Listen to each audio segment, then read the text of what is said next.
Hello, everyone.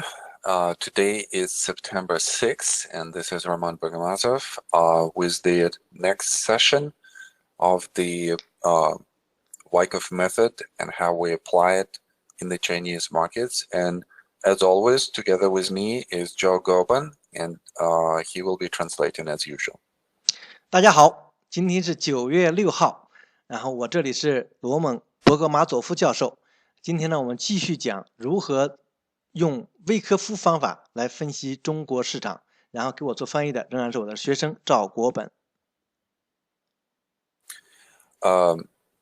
Thank you again for all of the emails that you send us and for watching our videos. We're working on the ways how to bring maybe a free complimentary live session to all of you. So maybe by the end of September, beginning of October, we'll have a session. So stay tuned and we'll announce this, in the next videos. 还是非常感谢大家给我们发邮件，给我们写评论，然后我们都非常感谢大家跟我们交流。我们现在呢正在准备，大概在9月底给大家一次免费课，免费网上课，然后看大家请大家时常关注我们的信息。Today we're going to continue looking at the sectors on the weekly and daily charts, and we're going to go through 3 of those, and that's going to be the plan for today. 今天我们仍然讲3个行业指数，也就是消费、医药和金融。All right, let's look at the first chart, and this is Consumer Staples weekly chart. And by the way, I want to mention that Joe Goban actually did a lot of the labeling here, and then we went through some of it together. We have 2 distinct areas where we have the trading ranges, area where we had a hypodermic top, distributional top, and then we have another area of the consolidation, a more recent price action. 首先我们看第一张第一张那个图谱是上证消费，然后罗蒙老师也是说吧，就是说他说这个chart这个做标记啊，是有一部分是我做的，一部分是我们俩一块做的。我多加一句呢，就是说我觉得做罗蒙老师的学生有一个很大的优势，就是我们能够跟罗蒙老师一块工作，一块来标记这个图谱。从这个方面我能学到很多东西，希望他的其他学生也尽快加入进来，跟他一块分析，一块标记图谱。我们今天呢看的是2个部分，一个呢就是前一段在15年的这个部分，另外一个是最近的一次这期间的调整。So let's look at the latest consolidation. We're starting with the climactic run that is being stopped by this, being stopped by the supply that's coming in. We don't necessarily see a lot of supply here, but it's just ever slightly increases and becomes more consistent. And that becomes a change of character. This is something different that what we see since the lows. Look at all of the reactions on the way up. We don't see any of the same magnitude reactions, but the change of character. And that's how the trading range starts. 我们看最近这次调整，首先来说呢，我们看到这一段时间是上涨高潮，也就是从2017年8月份左右到11月份，然后这段是抢购高潮。抢购高潮以后呢，我们从这段时间，然后有一个自动下跌。从这段时间呢，我们并没有看到过多的供应，虽然在这里面呢稍有供应，但是并没有看到的太大的供应量。然后呢，这段自动下跌它构成了一个特性改变。为什么说我们标记这段为特性改变呢？就是大家看，从大概在2016年年初以后，这段上涨过程中啊，它每一次的调整都没有这次大，所以说这次是最大的一次显著调整，我们把它叫做特性改变，因为它改变了整个拉升的这段时间的特征。Then at the point of the automatic reaction, some investors still seeing this as a value after the reaction, and they push the price up, so that creates a secondary test as an upthrust. And then we have a much bigger break to the downside. So this is where supply is actually diminishing, but yet look at the result. Result to the downside is increasing because the downward spread has increased a lot. 在抢购高潮以后，然后自动下跌。自动下跌呢，大家看了这段时间这个是自动下跌的，刚刚增加的供应量。然后呢，很多交易者认为，哎，自动下跌到这个价位了，这是一个比较便宜的价位。然后呢，他们立刻就把价格买上来，所以说出现了2次测试，也就是这个抢购高潮的顶点的2次测试，而且它做成了什么？做成了上冲回落，因为它超过了这个抢购高潮这一点。然后到了这点以后，然后就开始大幅下跌。这个时候呢，大家看，其实的供应量已经减少了，比前面一段时间已经减少了，说明这段的成交量已经稀少了。但是它的结果，大家看非常显著。This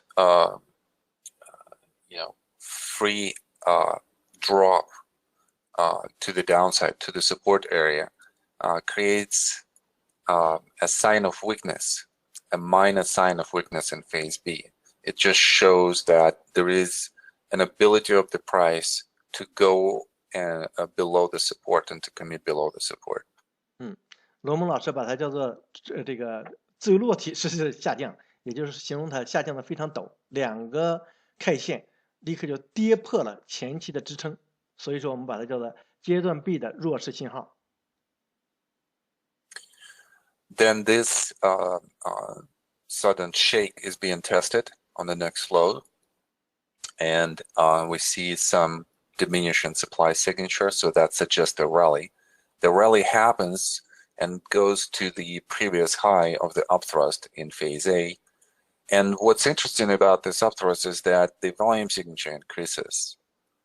So we could say that the effort to the upside has increased. Yet, what is the result?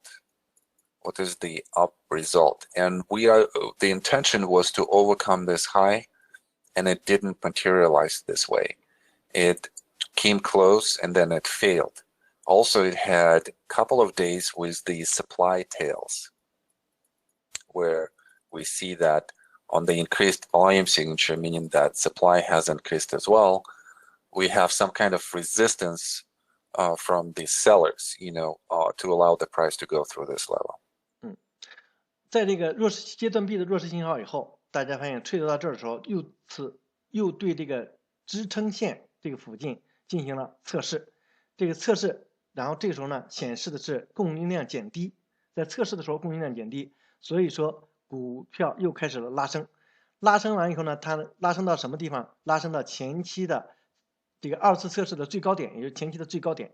到这个最高点的时候，大家看它的成交量增加了。非常有意思是成交量增加了，也就是说向上的努力增加了。但是我们看到的结果怎么样？看到结果的时候，这里面出现了一个长的上影线，2根长的上影线，而且是没有突破原来的高点，所以说我们把它这段大概是稍微突破了一点，所以说叫上冲回落。然后呢，就是说它的结果并没有那么好，所以说我们说努力恐怕向上努力增加了。但是结果并没有那么高。So this is an attempt to upthrust and it failed. And then the price goes down, and on the diminishing volume signature, it actually commits below the levels of the support that were defined in phases A and B. So that tells us that there is some kind of ease of movement where on the diminishing effort, the result is actually increasing to the downside. 在这个试图上冲回落，但是没有冲到顶上以后，然后股价就开始下跌。我们大家看，在股价下跌的过程中，成交量其实是减低的，而且呢，在这么低的成交量之下，它仍然跌破了阶段 A 和阶段 B 的最低线，也就是它的支撑线，跌破了支撑线，而且是大家一看这个价差也比较大。所以说我们说这段时间叫什么呢？叫 EOM， 也就是轻松下移，向下轻松下移。So there is a second scenario where we could be thinking that this could be a reaccumulation, and we could be thinking that this is phase C, and if the price comes back to the trading range, then we would be rethinking our labeling. But for now, we're thinking that this is a sign of weakness, and we're looking to see what kind of rally we're going to see here. So we're going to go to the daily chart and look at the area below the support. 这是一个熊市派发的标记法。另外一种可能呢，就是说，如果大家说这也许它并不是派发呀，它如果是再吸筹，这个阶段再吸筹怎么办？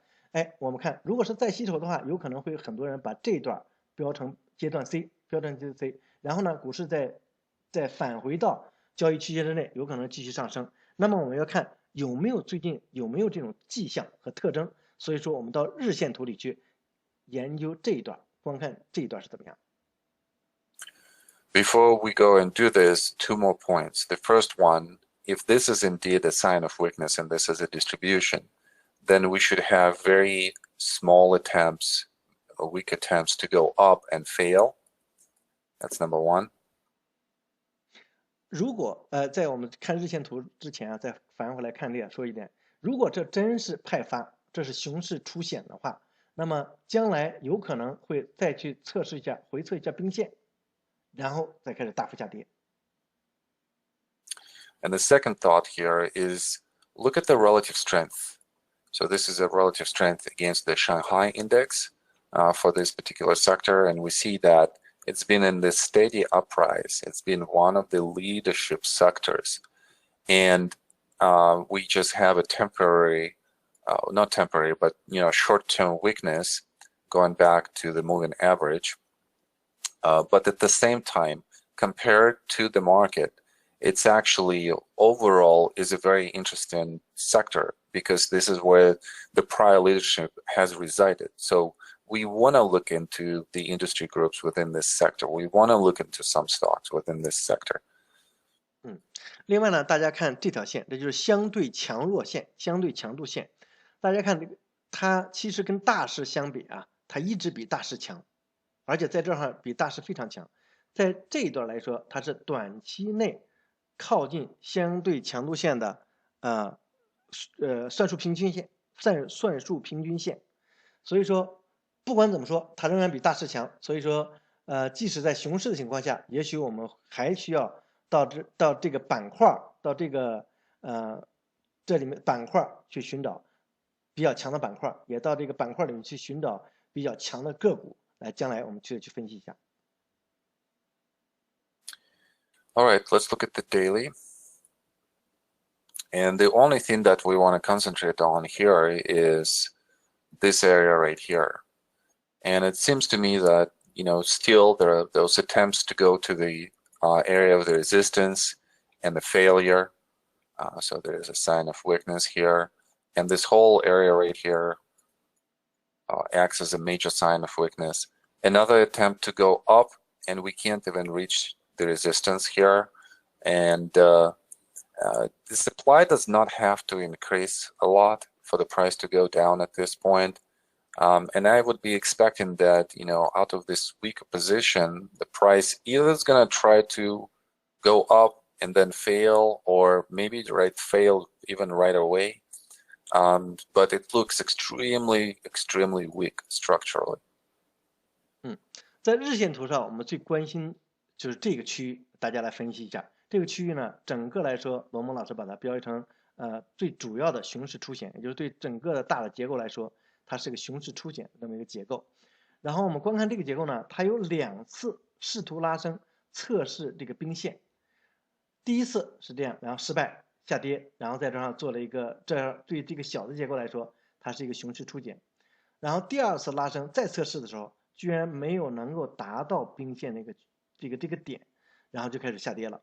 从这里呢，并不见得说我们要看这个价格是怎么样继续行走，有可能一种可能性就是它再往上再一次拉升测试，然后或者是连这个拉升测试的力气都没有，就继续下跌了，这种可能性都有。关键就在于整个这个结构来说，现在是非常非常的弱。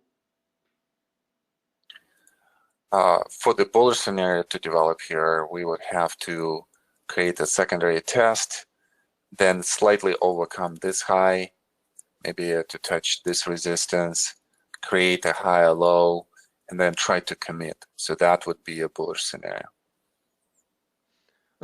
如果是以后这个牛的这个趋势出现的话，那么我们会观察到什么样呢？我们观察到这点测试来说是一个二次测试，然后呢再向上拉升，拉升的话，如果是牛的话，它必须要突破前期高点，然后测试这个冰线，也许测试冰线的时候再回来，回来的时候希望我们能看到一个底比底高，也就是比前底要高的一个底，然后再往上拉升，进入这个交易区间，原来的交易区间，这才会构成我们对市场牛的看法。The problem with the bullish scenario is how this particular sector is behaving. It's starting for the first time to significantly underperform the index, and it's below the moving average. And look how much time it spends below the moving average. This is the first time when the sector is spending a lot of time below the moving average. So this is more of the behavior of the downtrend than of the leadership. 唯一的也不是说唯一的，就是另外一个，我们对于说这个牛的它转势的这个担忧出现在哪儿？出现在相对强度的这个线。我们看到前一段时间，其实它一直这个表现在或者停留在这个算术平均线的上面，而在最近一段阶段，大概是从7月中旬以后，它已经跌破算术平均线到底线了，到底下了下面，而且这个下面停留的时间要比前期任何一个阶段停留的时间都要长，所以说这种其实是一个熊市或者是一个下降通道、下降趋势的表现。One last thought here on this chart, and that is look into the specific areas where the selling is happening at the top. So it's interesting that they're selling right here on the way up and then on the way down as well. Supply is increasing. And then the same thing happens around the same price level, and it's not a coincidence.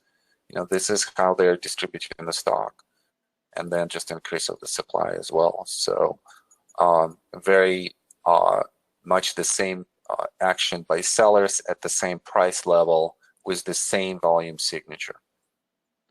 另外一个，大家看这两个区域，这两个区域是高于抢购高潮的这个区域。大家看向上拉升的时候，它成交量非常大，而向下刚开始跌的时候，又有很高的供应量。这一点也是向上拉升的顶点，成交量增加，然后向下刚开始跌落的时候，价格供应量也非常大。这就说明什么呢？这就说明卖者、派发者在这两个高点都进行了大量的卖出。不管是拉升的阶段和刚开始下跌的阶段，都进行了大量的卖出。And also this area right here, which is the initial selling. And the more I studied Chinese markets and Chinese charts, the more I realized there is a specific pattern as to how, you know, distribution happens and specific pattern as to how accumulation happens. It's very unique to this particular market. So we should be noticing this type of things because that's what's going to help us to identify the institutional signature. 另外大家看的就是在最开始的，罗蒙老师把它标成初始派发或初始卖出。所以说呢，在中国的股市里面，它因为咱们有很多规定啊，它和世界很多地方都不太一样，所以说在这里面呢，只要一派发的时候，它都会形成很多固定的模式，很多的特点，所以说大家要专注这些特点来进行研究。All right.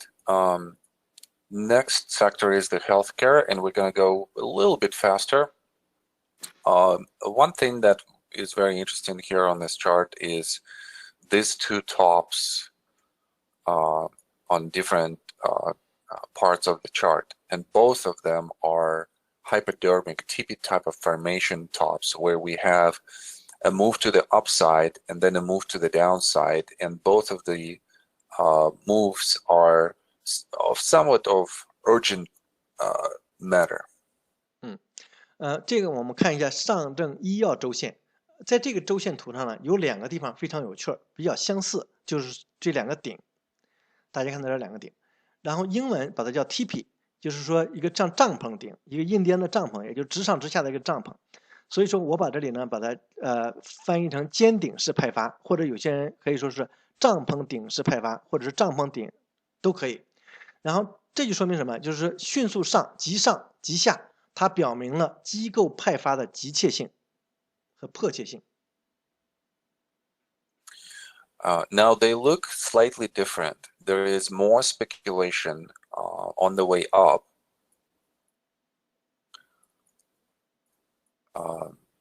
In 2015 than in 2018, but the principles is going to be the same. We have somewhat of more active participation by weekends, and that's what brings this last, speculative weight to the upside. And this is where the institutions are selling on the way up and also selling on the way down. So distribution happens in the upper part and then on the way down. The same here. Distribution happens on the way up and then on the way down. 大家研究这两个顶，这个尖顶式派发的时候，看到它们有一些区别。这个区别就是什么呢？在15年的时候，这一次尖顶式派发，它向上的时候投机比较多，也就是时间短，但投机的量比较多，而且它拉高的程度也比较大。相比这次来说，它投机的时间这个拉高的程度稍微低一点，但它的原理是一样的。大家看一看这个成交量，在拉升的最后阶段，这个成交量非常高，说明在这儿就拉升的过程中就开始有派发，也就是边拉边派。到下跌的过程中，这块也有大量的供应量，也就是在这个下跌的过程中也在派发。同样，在这个尖顶式派发里面，这也是大家看到。这个拉升的过程中，最后阶段成交量非常高，而下跌的过程中成交量也非常高，说明它在拉升的过程中和下跌的过程中都有派发。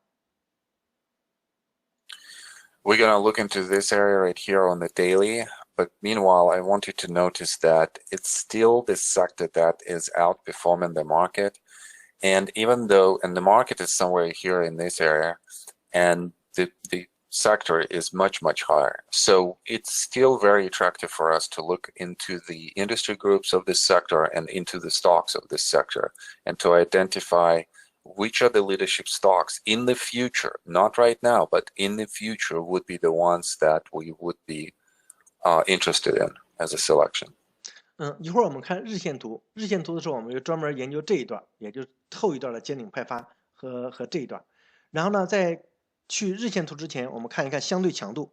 这个相对强度说明，尽管最近有调整，但是上证医药仍然比大势要强，而最近只是短期内又调整到这个算术平均线附近了。而且大家知道，大势已经跌破原来的支撑线了，而这个上证医药它还在原来的支撑线之上，所以说这就说明，目前为止上证医药仍然比大势强，所以说我们将来还会在这个行业指数里面去看它的板块，去看它的个股。我们并不是现在做多，而是等现在先研究这些股票，等到将来形势好转的时候，我们有可能在这个行业里面去选强的股票去做多。All right, let's go to the daily chart. And here, I just want to talk briefly about the hypodermic distribution. So again, the characteristics of this pattern is going to be a speculation on the way up, and then a very urgent distribution by institutions on the way down. Because of that urgency, all of the phases are going to collapse, and they're going to become very short phases oriented, structure. And usually phase B is the largest phase among the three of A, B, and C. In this case, phase B is going to be very short. And we kind of see this, from this formation right here. 在看日线之前，罗蒙老师把他这个课件然后讲出来，这是什么？就是说坚挺式派发的示意图。大家看，在拉升的过程中，它有非常快、非常急的投机性，然后呢，到顶以后又非常快、非常急的下降，也就是说机构派发的急迫性。在一般的情况下，我们在分阶段的时候，那么阶段 B 都是在所有的阶段里最长的，但是在尖顶式派发里面，阶段 B 会非常短。然后我们看在最近的派发中可以看到这些特点。All right, so a very interesting chart here because there is a very large formation right here. There is a smaller formation within this formation. Then there is another formation on the way down, most recent one right here. And then there is something here at the top that we want to understand, and maybe it's going to be looking similar to this one right here. 大家看，这是个非常有意思的图。这个大的区间我们可以画出来，然后在这个大的区间又套了一个小的区间。大家可以看到，在拉升之前做了一个调整区间，然后呢下跌以后，在这儿做了一个调整区间，在这儿目前最近来说又做一个调整区间。然后我们说，如果要是说尖顶式派发的话，那么在这个部分又是一个尖顶式派发的调整区间。So let's look into the volume signature first. So we're seeing an increase in the volume signature as the price, goes up and creates the top right here. Now, what's interesting about this stop is the two bars. This is the bar number one, and this is the largest down spread that we see on this whole chart until this point. Before that, maybe this bar right here, maybe this bar right here, this bar, this bar, this bar right here, this bar right here, but there are really not a lot of big bars like we see in here, and that happens on such a huge supply signature. So that tells us that there is some kind of distribution that is happening.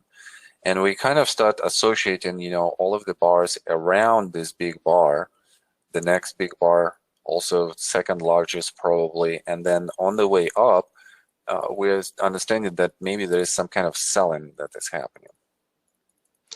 大家看日线图的时候，先看这三个区域，这个三个区域，大家看它们都相应的很高的成交量。也就是说，我们可以在研究的时候一看，哇，这成交量非常高，我们要密切注意。然后呢，另外呢，我们看这条 K 线阴线，这条阴线其实它是价差最大的阴线。在这条阴线出现之前，我们也许看到正好有个比较大的阴线，这是比较大的阴线，但是都不能跟这条阴线相比，它的价差那么大，而且在这个阴线那天，它的成交量非常之高，大概前一段时间所最高的成交量。也就是从这一点来说，一个巨大的阴线伴随天量，我们说，这有非常的大的可能，这就是在派发。And then after that, we see that there are certain increases in the supply signature where the price goes down. So effort to the downside is increasing, result to the downside is increasing as well. So this becomes a very bearish picture. 这条天量阴线派发以后，我们看到接下来的一条阴线又是非常大，价差和这个基本相似，稍微小一点，但是也伴随着巨大的成交量，所以说我们说，这个派发在继续。这个派发继续以后，我们看这两段下降的波段，伴随着成交量，也就是它这个阴线的成交量非常高，而且这两个波段也非常大，也非常快，这就说明什么？说明下降的努力在增加。结果也在增加，它的总结起来说，就是它的非常非常的熊市。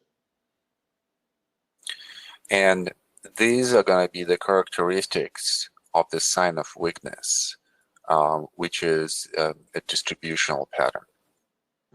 这些都是熊市出现的特点，也就是派发的特点。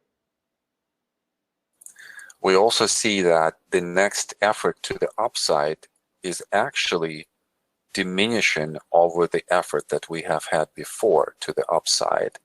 So that tells us that demand is becoming smaller and more of poor quality.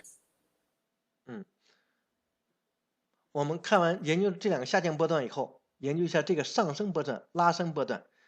拉升波段的成交量跟前一段时间拉升的成交量来说，它的成交量已经减低了，那就说明成交量减低，说明需求减低，说明向上的努力减低，而且结果大家看这段的拉升距离跟这段相比是不能比的，比那段小得多，说结果也是非常小，说明质量比原来的需求的质量要低得多。So on diminishing effort, what kind of result do we see? The rally is really good, but it tries to commit above the resistance level and it can't, so it fails. So the result to the upside is diminishing. So we have a diminishing effort, diminishing result, which still means a bearish picture. 虽然我们看这段时间的拉升是它最大拉升，下跌以来最大的拉升，然后呢，大家看到这段拉升的目的应该是突破前期的这个高点，大家都突破了吗？虽然是这个需求量在下跌以后是属于最大的了，但是呢，它仍然没有突破前面的这个高点，也就是说，它的努力在减少，相比前一段时间来说要减少，但是结果也减少。加起来说明这一段时间比较弱势或者熊市，就这个拉升波段也是弱势的。All right.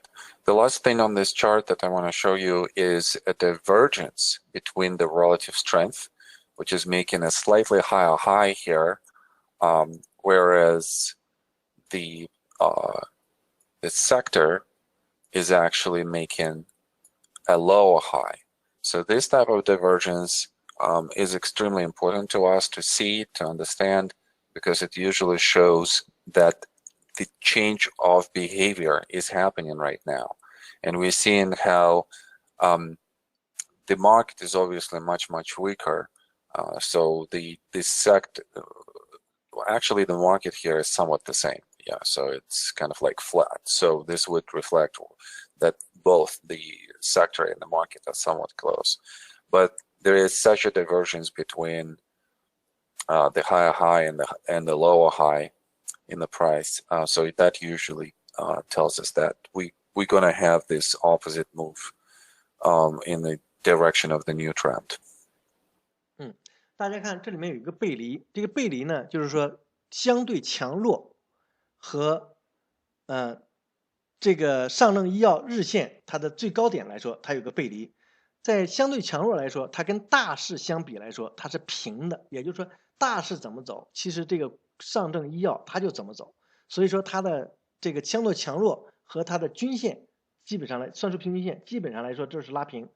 但在这上来说呢，我们看这个上证医药它自己本身来说，它这个高点是最近的高点比前一段时间的高点要低。在这个情况我们是这么理解，但是在很多别的图谱上来说，如果出现了背离的话，就说明趋势有可能会变化，但在这里并没有。And the last point here on this chart is, look at this relative underperformance. The relative strength line is under the moving average. The last time when we had something similar was probably here.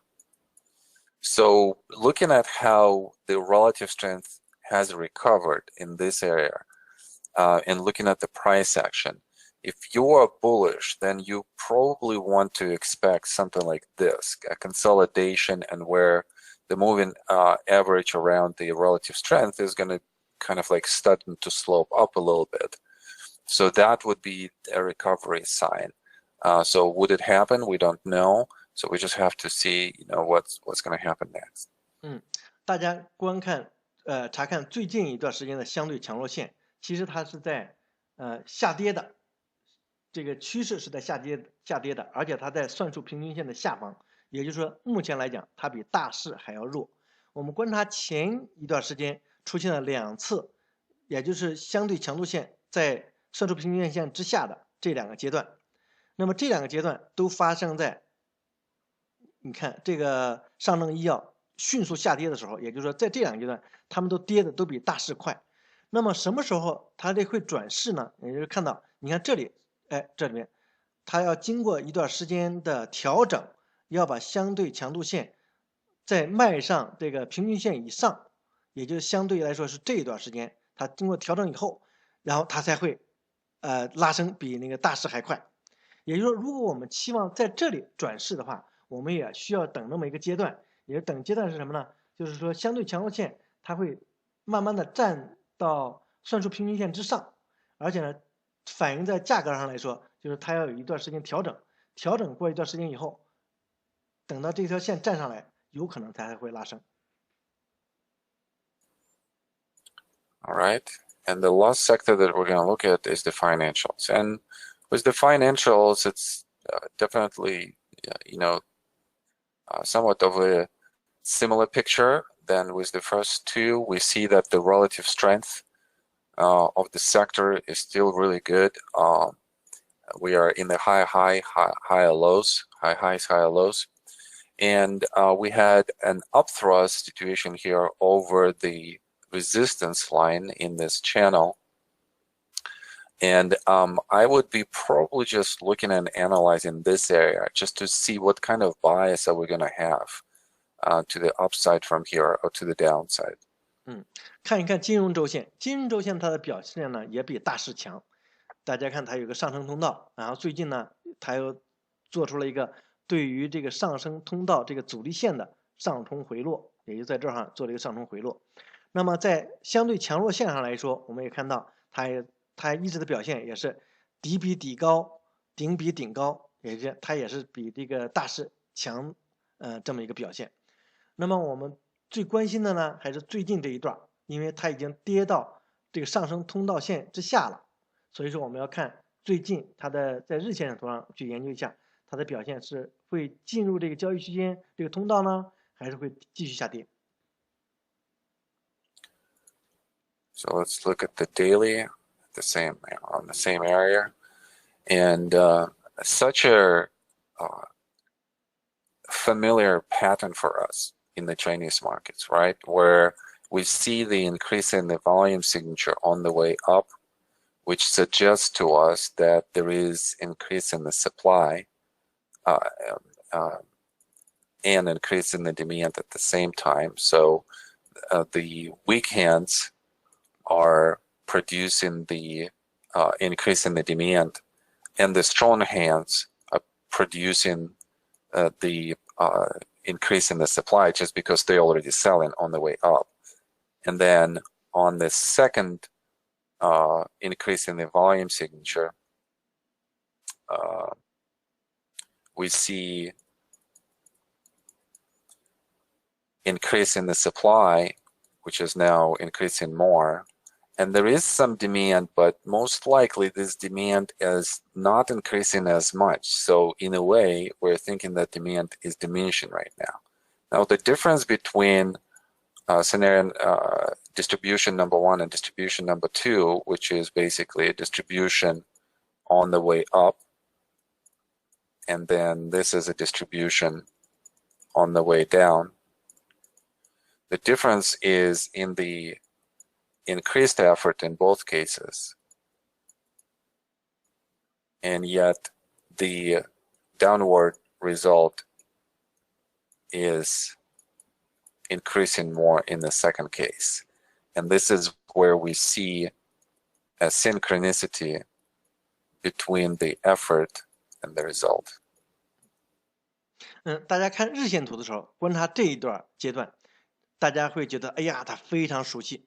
非常熟悉什么？就像罗蒙老师刚才讲的，它在拉升的时候成交量也非常高，在下跌的时候成交量还是非常高。那么就说明什么呢？说明机构其实在拉升和派发和下降的时候都在派发。那么我们看它在拉升的阶段进行派发，这段说明什么？说明它供应在增加，但同时呢需求也在增加，而且需求会比供应多，这个时候它才会拉升。而这个时候，这说明这段时间，你看它的成交量非常之高，比前一段时间非常都非常高。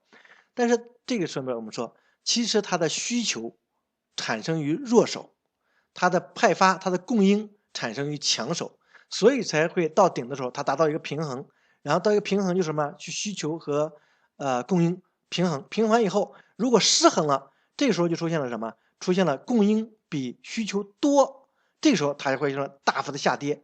但在这段下跌的时候，我们说其实它向上，它供应和需求来说还是很多的，但是呢，它在下降的时候，它的需求已经没有供应那么大了，这个时候它才会造成了大量的下跌。但相对于整个这么高的成交量来说，他们还是也就是说，相比其他阶段，它的需求和供应都很高，但是一个是供应占主导，一个是当时的需求在上升的时候需求占主导。然后你要是从这段来说，大家看到它是在拉升阶段派发，这段来说是在下跌的时候派发，它的努力刚才说了，因为什么？成交量非常高，努力都在增加，但是从下跌的这个结果来说，在拉升的时候下跌的结果是低的，而在下跌的时候它下跌的结果是高的，这就是这两段的区别。All right, and let's look at the latest trading range right here. I think that the key to the analysis here is this increase in the volume signature, which basically tells us that the effort to the upside is increasing. There is some result associated with overcoming this high. And we are kind of up thrusting right here. But what happens next is that we are coming back to the level of the support, which shows us that there is still some weakness on the demand side of things, not being able to support the price. And then the next rally that we see that the effort to the upside is diminishing, and the result is diminishing as well.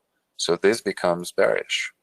And we kind of can't get out of this area, and we're trying to reverse to the downside. So there is a possibility that we're going to retest this area right here.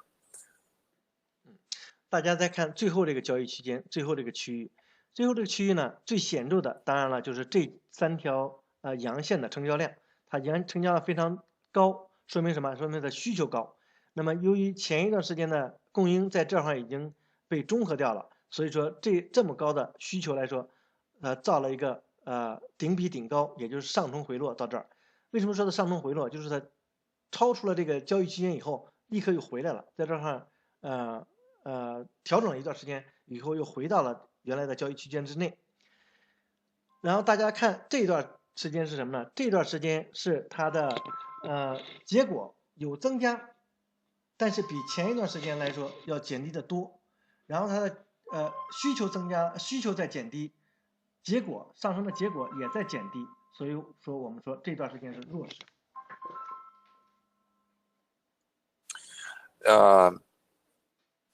The only bullish thing here that we could see is that the latest demand signature is definitely more than the supply.